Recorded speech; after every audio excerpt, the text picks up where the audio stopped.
Have you ever woken up and wondered if your dreams were reality? Well, let's just call that a mind fuck. And the man who tickles your lobes and massages your hippocampus has appeared right before the MC to make what seems fake a reality. Kyoka and the others arrive at Arata's location to reach the Emperor's villa, whom looked like he was whisked away by the villain's plans, just to figure out that did we just pull a Godo? We just pulled a Godo, didn't we? Major General shows up to tell Kyoka that the prince, Takahito, just saw the future. And that means Mio is going to have to be her own hero because she's about to be brain blasted, which perks Kyoka's amygdala. With Mio surrounded by men that feel burdened by a woman and a woman that loves the man that Mio has, now she is facing the ultimate amygdala tickler. Mio better get a hold of her pineal gland or she's about to get mind banged. For this video, we will be covering My Happy Marriage, Season 2, Episode 19, Usui Naoshi Toyu Otoko. Mukadayama uses some misdirection to try to get the message out that they are about to get unwanted mind massages. But does he think mind games means much to a person that is levels beyond your frontal lobe? Everyone is trapped within Naoshi's mind games, as no one can escape Naoshi's barrier. So let the tickling of everyone's prefrontal cortex begin. Am I real? Are you real? Or do we have a fake amongst us? It only takes one blackmail of a powerful person to cause an entire empire to crumble within. And that person that helped Naoshi get to Mio is the bestie! After an arc that began with demonizing women, this is certainly not a good look. Like all the good villain masterminds before him, Naoshi lets the good guys fight amongst themselves. Kaoruko reveals that Naoshi blackmailed her, took her father hostage, and rather than torture him with his usual tricks of constant foreplay of the mind, he took it old school and beat him with sticks. This is Kaoruko's Masaka moment. However, what Kaoruko doesn't understand and what the men that already have a bias against her confirmed is Kaoruko got her temporal lobe but dazzle. What is real? What is not? Kaoruko's limbic system is suddenly going ballistic as she starts to realize the dangerous powers of being mind-banged. It's not real. Her father is actually okay. Now she asks for Mio to finally come daddy's way, but Mukadayama ain't no scrub. What is having brains when you have a physical sword? That's right, you gifted communion cultist. Hold up, wait a minute. This is becoming the worst trip of everyone's lives. They should name the new batch of mushrooms the Naoshi trip, because Naoshi be making Jinoshi trip way too hard, and everyone else is starting to get their temporal lobe tickled. What is reality anymore? Is what you are watching real? Am I real? One by one, everyone is getting the mind banging of their lifetime. This is the power of an Usuba, the power of a mind tickler. There's nothing like a good villainous laugh after witnessing your opponent beat each other up. And all you had to do was just watch. But NPCs being brain blasted is just the appetizer before the real thing. And so one level above NPC is Mukadayama. And he bum rushes the ultimate mind tickler, brain blaster, to finally cut him down with something physical and real. Impales him first. Who can stop a man that can turn your occipital lobe into the very sight of your most feared insecurity of heights?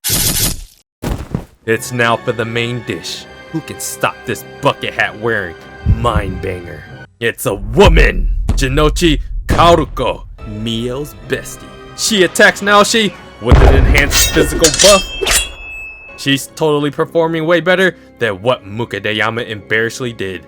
But even her swordplay means nothing to a man that can read her every move, and instead of just stabbing her like he did Mukadayama, he gives her the front palm.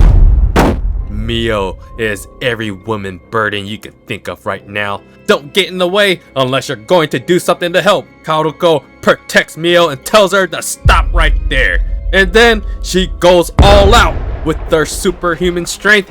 She starts to gain an advantage, but she did something no woman should do to a man. Raise your hand! Now she stops Kaoruko by the wrist with ease. There it is, the look of fear. And now she's about to get physically abused by a man. Mio is starting to realize that her dream isn't just a regular girl's premonition, it's her powers of dream sight. Experiencing being physically and mentally abused is no new venture for her, but seeing it right before her eyes is a new perspective. Mio's indecision and not doing anything are certainly her worst characteristics as a character. By giving up and blaming yourself, someone needs a little bit of shonen in her. However, it is called character development. This entire arc has been mocking women, mocking Mio's lack of courage and ability to stand up for herself. But what we've realized against Fuyu, this is her current arc that she can overcome. So right now, against the biggest villain that we've ever seen her face, this is Mio's greatest dilemma up until this point. Will she just simply give into Naoshi's demands before everyone else gets further mind banged? Or will she take the risk to risk it all? So it is time for a woman to finally claim her stake as the true hero of this anime. We know this trope very well. A jackass that can smile with the pleasure of people's befalling. Mio telling Naoshi that her mother would never accept such cruelty.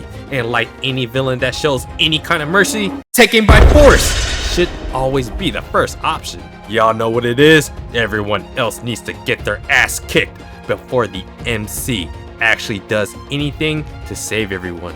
And so that's why a man arrives to save the day. Although Naoshi may have slightly underestimated the commander, Kyoka is still underestimating the power of the mind tickler. With your ears being whistled into a paralyzed state, Naoshi disappeared. Even though Naoshi was supposed to meet his end, everything seems to be okay, except Kaoruko. Kyoka comforts and protects Mio like a man is supposed to, while her amygdala makes her cry tears of everything that has gone wrong. We are back at the Emperor's Villa, where there's absolutely nothing but a diversion. Looking at how suspicious this seems, it's most definitely the Usuba's fault. With the Usuba's terrible reputation for mind invasion, who can blame them? However, this story is all about prejudice, and being in Arata's position is a burden only a strong man knows how to carry. With Prince Takahito's hopes and his family drama, creating even more bias against the Usubas. This is going to be one complicated battle he has to navigate, whether it's the enemy, the military, or even himself. The monkey that the Usuba family has to carry is a responsibility. That duty overrides any selfish ambitions, like having friends. If you have to be cousin NTR, you have to be cousin NTR. Because protecting the dream site at all costs means protecting the safety of the world. Arata has lived his entire life bred to protect something that hasn't really existed during his lifetime. Until now, it's an empty, hollow life that he thought he could be filled with Mio's emergence. But life doesn't necessarily let you connect the brainstem so easily. Like Kyoka in their previous episode, Arata has a similar burden of having great strength that comes with great responsibility. People see the allure of having amazing power, but as we can see from the previous couple of episodes, life isn't the easy mode you think it is. But never mind the frustration of people not believing in you. Arata must believe in his own abilities and solve this mind-banging mystery if it's the last thing he must do. And so he asks Okaito Masashi to investigate the villa by himself for the day, as if being by yourself will help quell people's suspicions of you. As a fellow Usuba synapses manipulator, there's always more than meets the circuitry. After self-reflecting on the crappy life of a head Usuba, he runs into Suinaoshi. I'm you. Before you, he too was forced to live a life of cousin NTR just like Arata. But that's just messed up. Knowing the bias against the Usubas, why not just live out the people's paranoia? And so this scene ends with Naoshi inviting cousin NTR to join him. We got ourselves some classic anime tropes here. A character that sees the flaws within his family structure as the new head of Usubas, and now he's being offered to join the guy that literally lived his life already, but went for villainy instead. Shall a so-called good guy join this bad guy that can completely relate to his position? That is a very compelling part of the story right now. Mukadeyama corners Mio in the kitchen, where it's safe to apologize. This entire arc, where men are savage misogynists and extremely prejudiced against the Usubas, he apologizes for witnessing what real courage looked like. Standing in the face of a mindbanger, she talked back and defended everyone's honor and told him, "I do not consent." For Jinochi, she's kinda screwed, but that's where a valued man like himself can help ease the punishment for Kaoruko. Not only is she a merit-based officer and probably stronger than all the guys in their unit that the other guys probably won't admit, he's gonna make sure that his squad is nothing but merit-based people, like how it should be. And then all of a sudden, it's at the end of the year. Wait a minute, what time of the season was it before? Everything is all post mind banging, as if now she isn't on the loose, and that he didn't just convince cousin NTR to become a cultist. Yoshiro's here, Hazuki is here, and Arata is here to continually mind itch our curiosity. But before a big plot can unfold as to the mystery of Arata's decision with Naoshi, the real love life must unfold first. We cannot let this part of the arc end in tragedy. For this wholesome friendship, Kaoruko came to apologize for pulling a Godo. Besties may fight, argue, and even backstab, but real female bonds transcend past mistakes. There's only one way to temporarily close this friendship out: by body heat of a hug. You feel the warm fuzzy wuzzies? It's called true friendship. Remember this feeling if you meet anyone else that can provide this feeling. But before the episode can end on such wholesome happiness stemming from backstabbing, it must drop something poetic like, this dude Arata is totally mind-banging himself into what can possibly be a villain.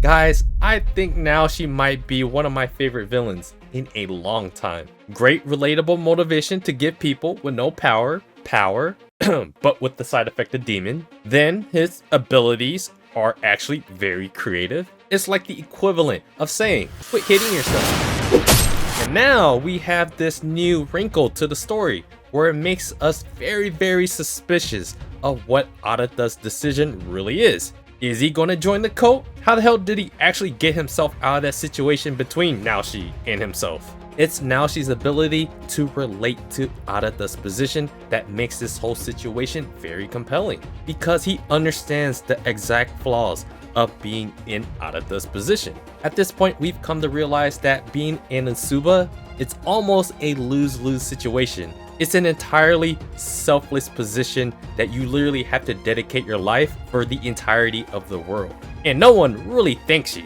for providing that protection.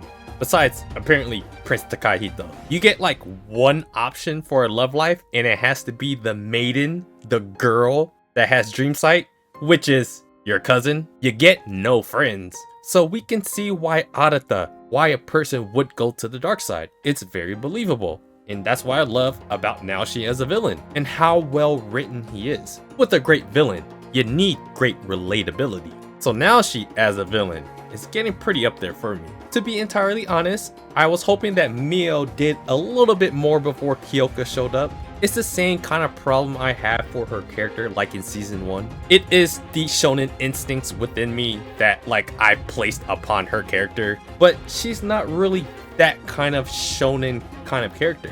At least not yet. Until we see Mio use her powers at will and having full control of it. Kind of like how at the end of season 1 she was able to use her powers and save Kyoka. That is the moment right now that we are waiting for her character. And right now they're kind of teasing when that moment will come. As this situation between her and Naoshi at the beginning of this episode was set up for that kind of outcome. Overall, the action and intensity at the very beginning of this episode was really hype. I love that the focus is being switched to Arata, because with Naoshi makes great points, but his way of accomplishing saving society with the side helpings of Demon. is no fun. If there is one true criticism I have of this episode, it might have been the pacing at the end, the wholesome ending of everyone coming together and giving closure to Mio and Kaoruko's relationship. It felt like it happened kinda suddenly, but that's just me being a little bit nitpicky because as a whole, this whole season has been very good. So yeah, let me know what you guys thought about this episode of My Happy Marriage. I would love to know. And do me a favor guys, hit the like button if you hate betrayal. And subscribe to the channel if you guys haven't already. Check out my blog at otakusen.com. And I appreciate you guys watching, and I'll see you guys on the next video.